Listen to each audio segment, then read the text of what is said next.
combine to quantitative because sometimes they say that qualitative is not to generalize, and then quantitative is good to generalize for population. The second question again, you explained that although we use qualitative or quantitative, we have only one research question. Yes. Yeah, one question. In my mind, I think Only for the convergent design. And the convergent design, convergent or concurrent or parallel design, in that one, you're answering one research question, but not the other designs. You might be answering related questions, but they're not exactly the same question. Okay? Okay? So here, what is the opinion of African Americans about genetic testing for breast cancer? One question. We ask them using survey and qualitative. One question. Here, when we're trying to explain, follow up, we were asking, how do we best develop the materials to educate? So the question might be, what information? Another question might be, what are the cultural factors? Another question related to developing these materials might be health literacy, okay? Slightly different questions to answer for a research project, okay? Yeah? Okay. go on to data analysis from qualitative and quantitative data to combine. Yep, we'll get there. Yep. All right. All right, so we'll talk about analysis here in just a second. Embedded designs. Embedded designs. I have to show you the picture because if I try to explain it to you this way, your head will fall off. So let me show you the picture. Embedded means within, right? And so this is an example of a concurrent embedded design. The priority is what? Quant, all right? Within that, I'm collecting some quantitative survey data. I collect 15 participants. I stop, I analyze the data. I conduct a focus group to make sure that I'm understanding, to make sure that the survey is correct and capturing what we think that we're looking for, and then we go back. Okay? Embedded within, so collecting it at the same time, but embedded within this. Here, the emphasis priority is qualitative, right? We will conduct a few focus groups. We will ask about attitudes about breast cancer screening. We'll develop a survey. We will give the survey to people who have been in our focus groups to make sure that, to understand if the information seems to be coming together or it is very different, right? So midway through a process, you stop, you do another approach, and it's to help inform whether or not you should keep going or you have to make an adjustment. That's when an embedded design is important, is that you collect a little bit of information, you try to better understand it more in-depthly or to see whether or not it generalizes. Once you are certain about them, then you can continue with your priority data collection. Okay? Multi-phase. Now, multi-phase is going to look like sequential, but it's different. This means that you have a program of research that is, your end goal is to reduce the vaping use among adolescents in Jakarta. But it's a new thing, we know very little about it. So study number one, we do focus groups. We understand the phenomena. What are some of the reasons people are doing it? All right, we analyze that, we publish it. Now we want to see among 12th graders, seniors in high school, we do a survey of all the high schoolers in Jakarta to see prevalence and whether or not some of these same attitudes are what's contributing to the vaping. Then the next, so we analyze that. We know some of the risk factors. We know who's doing it and why they're doing it, right? Now we do a third study, and that's related to developing the intervention. We're answering three, it's related to our end goal, but we're answering three different kinds of questions. Question number one, what is this? Why are people vaping? What's so big about this? Why are people doing it? Question number two, how many of you are doing it? Can we identify some of the demographic characteristics or some of the family factors? And then the third thing is that how do we stop this? All right? So on the same program of research, but answering three different types of questions. That's multi-phase. Phase 1, phase 2, phase 3. All right? That's how you think about it. All right? I'm going to hurry up a little bit. We're just out of time. All right. Data analysis. This is where it gets difficult. This is where it gets difficult. Because as you imagine, you have lots and lots of data. Sometimes it's consistent, sometimes it is not. So you analyze your quantitative data, you analyze your qualitative data, which means you have to have those expertise in both approaches. But now, you have to integrate the results, okay? Right? What do the combined results tell us about our main study questions, right? And it can take a lot of skill and creativity to be able to understand how the different sources of information come together. Sometimes they're consistent and they come together and they tell a very similar story. Sometimes the qualitative information will tell one story and the quantitative information will tell a different story. But then how do you, because you're an expert in the topic, how do you then integrate and interpret what those findings are for then you to answer your research question? So you have to be thinking about, from when you're designing your study, when will I analyze the data? Okay? And how will I integrate the results of both types of data collection? When, at what point do I start analyzing the data? And how do I integrate it, the information? All right. So here's some pointers for you about when to choosing a strategy. All right.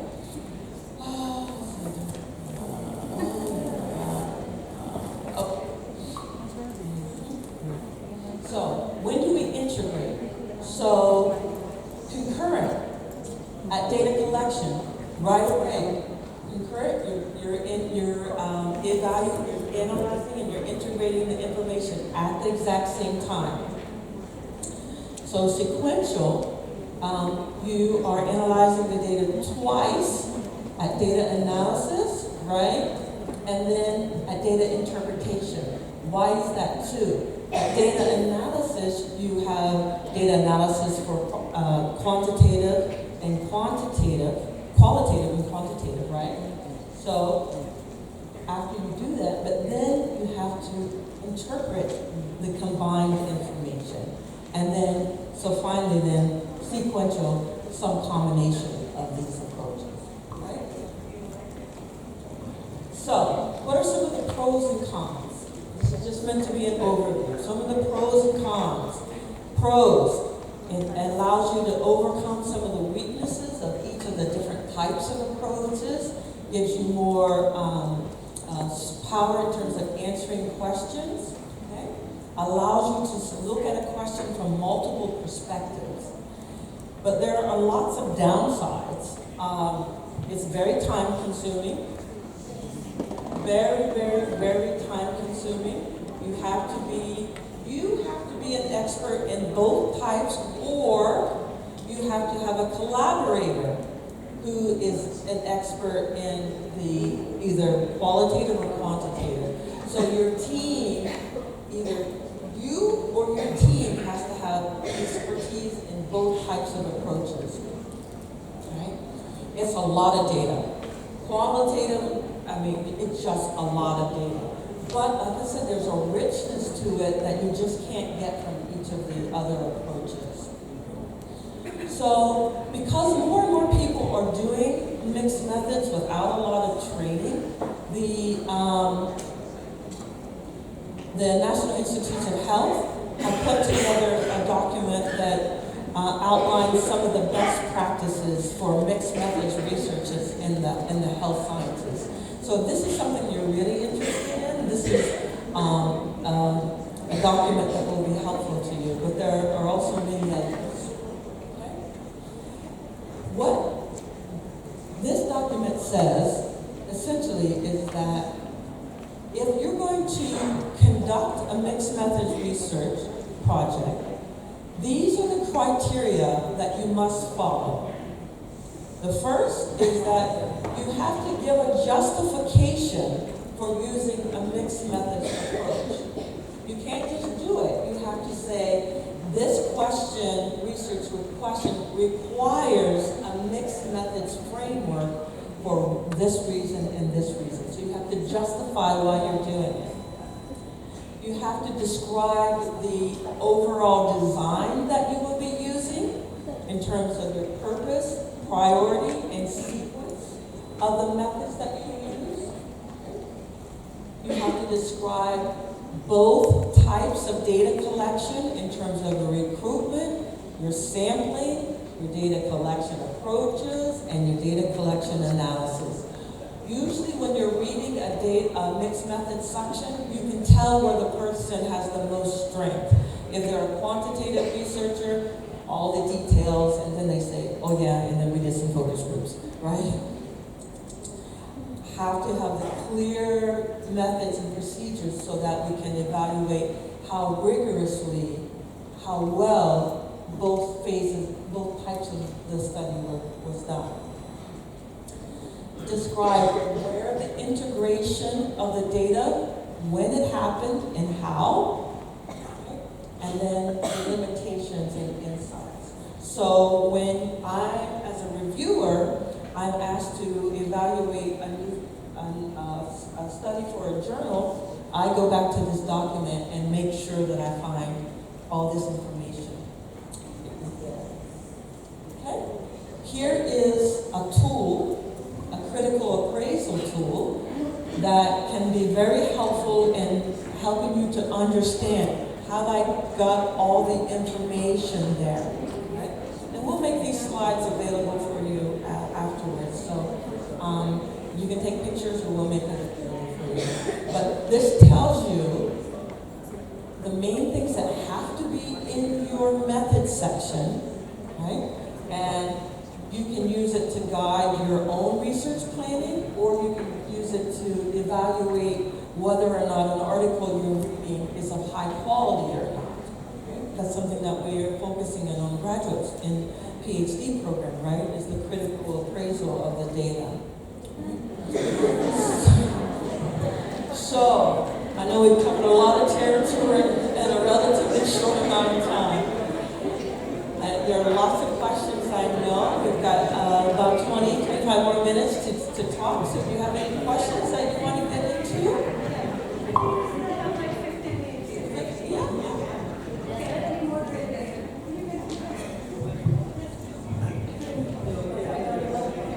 Oke, pertanyaan tadi ada dari segi 1, ada lagi? Yang mau bertanya? Satu, ada lagi? Sebelah sana? Dua, jangan tanya lagi. Dua, tiga. Professor, thank you so much for this occasion that I can meet you this moment. Thank you. I have 3 questions. Oh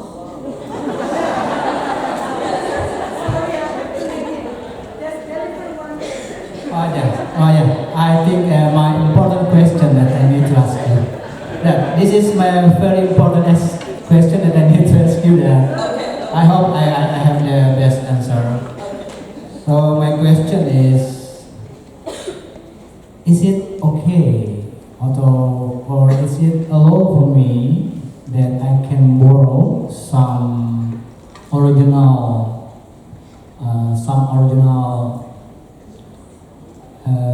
questionnaire from a journal, like a questionnaire that I need to use in my inquiry, in my research? Do I have to get permission from the original author, or I just can take it without the permission and I can use it for my research? Good question. Depends. It depends on your country.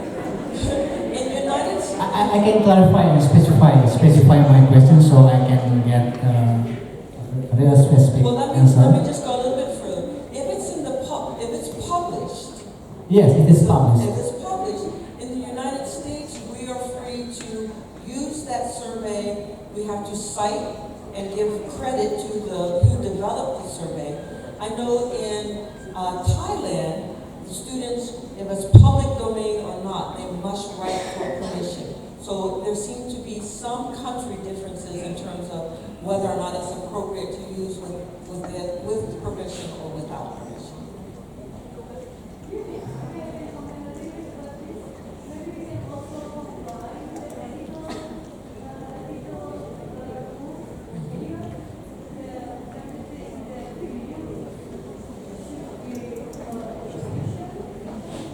Okay, so it does seem like it's the ethical best practice in your country to ask for permission. And it's a relatively easy thing to do. You just send the editor, the author, an email, and they respond back, and it's very easy. But in the United States, if it's in a journal, we can use it. We just have to cite that it came from this author. Yes, actually the author that I refer to is come from United States. Okay. But So- still, you must hear, sounds like, ask for permission. Very easy. Yes. Dear Dr. I So-and-so. Yes. Thank you very much. Thank you very much, Professor. You're welcome. Yeah, I have the best answer. Thank you. Okay, next question would be from dari mana ya? No, I think dari sini dulu. Dari sini siapa ya? Putri lagi ya tadi? Ya betul. Ada nggak lagi? Oke, sini dulu ya kalau dulu.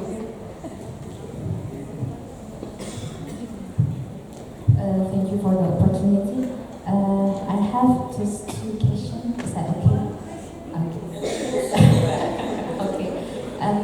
Maybe I'm still confused about the sampling methods because you have told us Say it again. sampling methods. Okay. How we do the sampling methods if we use quanti first, then quali first, then quali. I mean, do we need to use all the participants in the quanti to enroll in the quali? And yeah, I mean, you have said that it will be ideally if the participant in the quanti would be enrolled in the quali, but sometimes the quanti participant would be so many people. I mean, maybe it could be 100 or more. And then second, how we do the sampling methods if we use quali first, then quanti first. Do we need to do just two steps or sampling methods or? Okay. Thank you. Yep, that's a very good question. We really didn't talk about sampling approach, right? The sampling, again, it relates to what question you're trying to answer. But let me give you an example of quantity first and then quality. If that's what you're saying, okay? And how do I sample? All right. So I have conducted a survey to look at attitudes about mental health, and there are about 15% of the survey respondents have extreme negative views, right? I will do purposeful sampling for my qualitative because I want to understand the most extreme views. So I select the people, the 15% who have the most negative, and I bring them, right? Alternatively, I can say, I want to just have a random sampling of the people who did my survey to ask them these questions to get a broad understanding, not of the most extreme or not of the most positive, but what do most people think about this? And so I just randomly select, okay? I can also select those people who have the most positive aspects. And so what messages do they receive that help them to be more positive? So it depends on what your objectives are, okay? Yeah, good question. We have time for your second one. What's your second one? And then we'll come back to your others, yeah.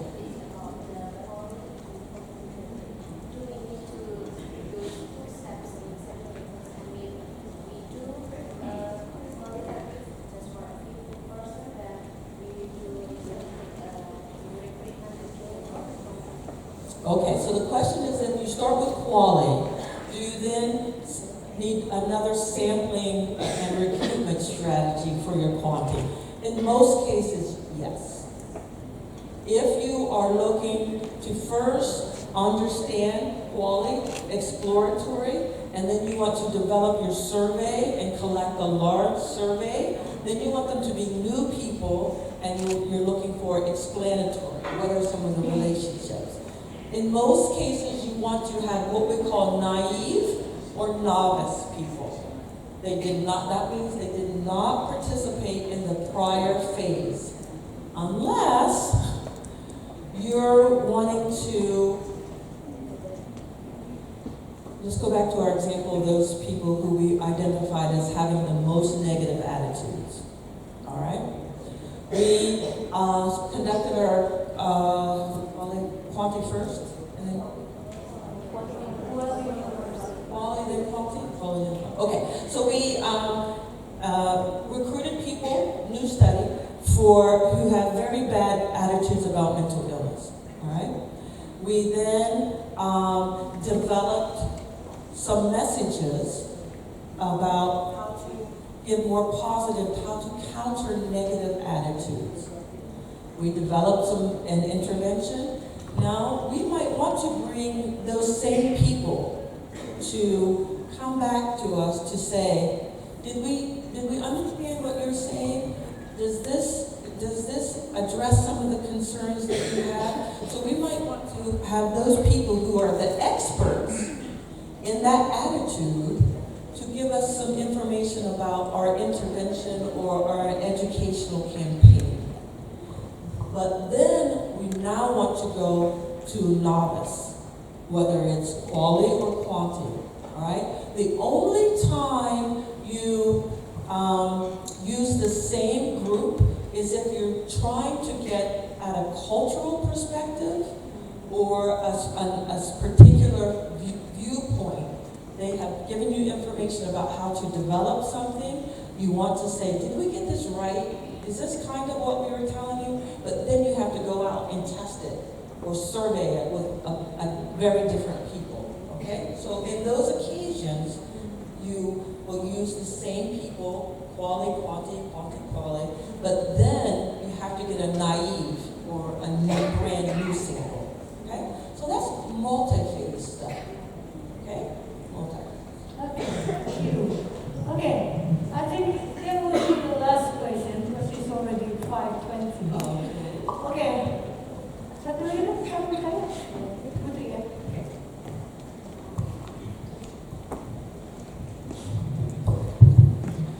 Thank you. It's very interesting topics. In your slides, you show that some you already published. Okay, very interesting. Can you explain to us how there is some tips or some rules to how to publication the mixed method at the journal, such as we must in the abstract, what kind of the information that we need to list or write in the abstracts. So the reviewer is very interesting, and our journal manuscript will be published. Thank you. All right.